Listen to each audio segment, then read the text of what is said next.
Hello, I'm Jim Krause from Long Shot Golf, makers of the Long Shot Impact label. And this is episode 2 of the Own Your Swing series, which we refer to as the physical map. And a physical map is exactly what it talks about. It's a physical map of you, how your conditions, your life experiences, anything you think that might be affecting your ability to play the game, whether it's walking, swinging, moving, whatever. Anything that you think might affect your ability is something that should be noted in a physical map. This gives you and you have to be honest about it. You have to admit there's things that you simply can't do anymore. Even if it's as simple as moving a tee box up and just considering yourself, you have to work with what you can do now, not what you used to be able to do. I mean, every time I walk by the back tees and remember what I did on certain courses 20 years ago, it gives me a headache right on the spot. But I realize that I've got to be at the tee boxes that I can deal with. And that's something that's easy to find. Online, there's a lot of resources that will tell you, give you a chart. And it's a pretty good indicator. And it helps course speed. It helps everybody to play the game a whole lot better if people realize, who they are and what they're doing. This can't be, if you want to play better, it can't be an ego-driven thing. It's you are what you are, and that's what it is. And age is undefeated, unfortunately, and you can make the best of it. You can still be a good golfer at an old age, but you have to realize there's things you just can't do. Own Your Swing is based on the fact that while you're doing any of these steps, you never want to lose focus on the primary thing in golf, which is contact. Contact is the number one thing that you have to be able to maintain and achieve if you want to be consistent, if you want to enjoy the game the best you can. I'm not talking about the 20% of golfers who are considered strivers and who never rest and never quit changing equipment. There's people out there like that. These are important for them too. But for the average golfer, being able to be comfortable and proficient and not frustrated is really a good goal. So in understanding what you're capable of, consider also the mental aspects of the game. How do you handle the stress? How do you handle the conditions? Um, I've played with my share of club throwers and bangers and whatever, and again, those things all affect your game. So, keep that in mind.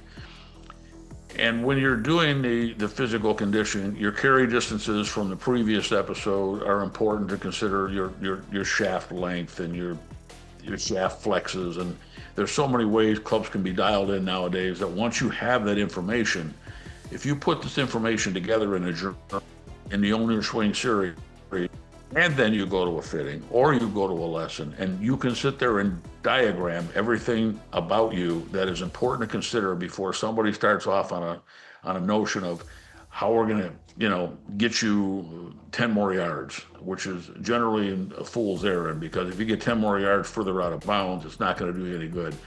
If you're going to make a change, verify that contact remains at least where you've gotten it to. Manufacturers these days make ton of golf balls and things of this nature. They can be helpful in determining these things. So again, start off by evaluating. In the physical map section, you want to make some notes. And I've made some notes on one of the illustrations in this video concerning my own problems. And really, when I honestly read them, I probably shouldn't even be playing anymore, but I'm trying. And I'm able to serviceably do it. Considering I've had 2 back surgeries with another one coming up, knee replacements, and numerous other things fixed and patched and repaired, I'm still able to work with my own limitations, work with the impact positions, and dial in a swing that I can live with that keeps me enjoying the game and keeps me playing it longer. In my case, talking about somebody giving me a lesson and saying I need to make a huge shoulder turn, or I need to make a far greater shoulder shift with back issues, not going to happen. Or hitting high compression golf balls, not going to compress them if you don't have the swing speed. For beginners, master the basic swing mechanics first. Make sure in your game that you know how to come up with a swing you can deal with and you can repeat and you can hit a ball consistently with decent contact, and then move on to the next step. hitting it further, hitting it, shaping shots and things of this nature. At that stage of your game, for a beginner, the physical limitations are far less important. But there's no need to acknowledge or feel that you're acknowledging by listing your physical limitations honestly that you're conceding that you can't play good golf. You can still play. I've seen people in hugely problematic physical conditions play some pretty darn good golf, and play with guys that pretty far up there age wise that still play some really solid game. And it's mainly a question of they've got their swing where they know they can do it repeatedly, and they've worked with their own limitations, and they don't worry about the rest of the part. And it's these things are important to understand.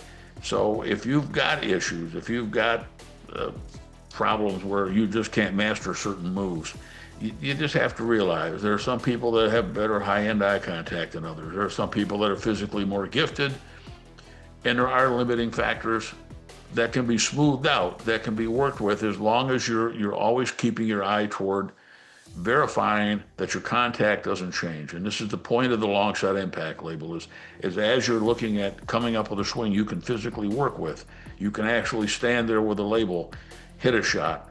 I did this recently with the back problems, trying to come up with a better shot, putting everything on the toe of the club. I tried standing further away, changing posture, swinging, putting the foot back a little bit, things of that nature that you hear about. And finally, as I was able to watch on the same label, 4, 5, 6 shots start to move toward where I needed to be. And of course, you can feel it and hear it. And then you start getting, okay, this is what I've got. This is what I can do. And self-diagnosis is important. You'd be amazed at how easily you can self-diagnose yourself. And once you do that, those lessons hit home. You don't forget them. So under no circumstances should you make any change or improvement, any change chasing improvement, or buying new equipment, or looking at a tip or a lesson that doesn't consider your physical limitations and doesn't consider visually verifying that what you've tried or what you're doing is still maintaining decent contact. Because once you get away from that, then the game starts going out of whack pretty quick. I have testimonials from the last 37 years from tons of golfers, and it's amazing the things that they've done and been able to achieve. In my own situation before my knee replacement, I always basically came up with a swing that I could consistently hit the ball basically on one leg. I couldn't really use the one that was getting ready to be repaired, but I managed to get an extra 2 months out of that season. So my idea behind the label is just to give golfers the means to understand and control their swing, and the means to understand how to self-diagnose. It's a way to give yourself your own wellness check in your game, and it doesn't have to be constant, doesn't need to be all the time, and but it's something to periodically do. When you're talking about an inexpensive, easy, foolproof way to test yourself and verify anywhere you have to go and anywhere you want to play or practice.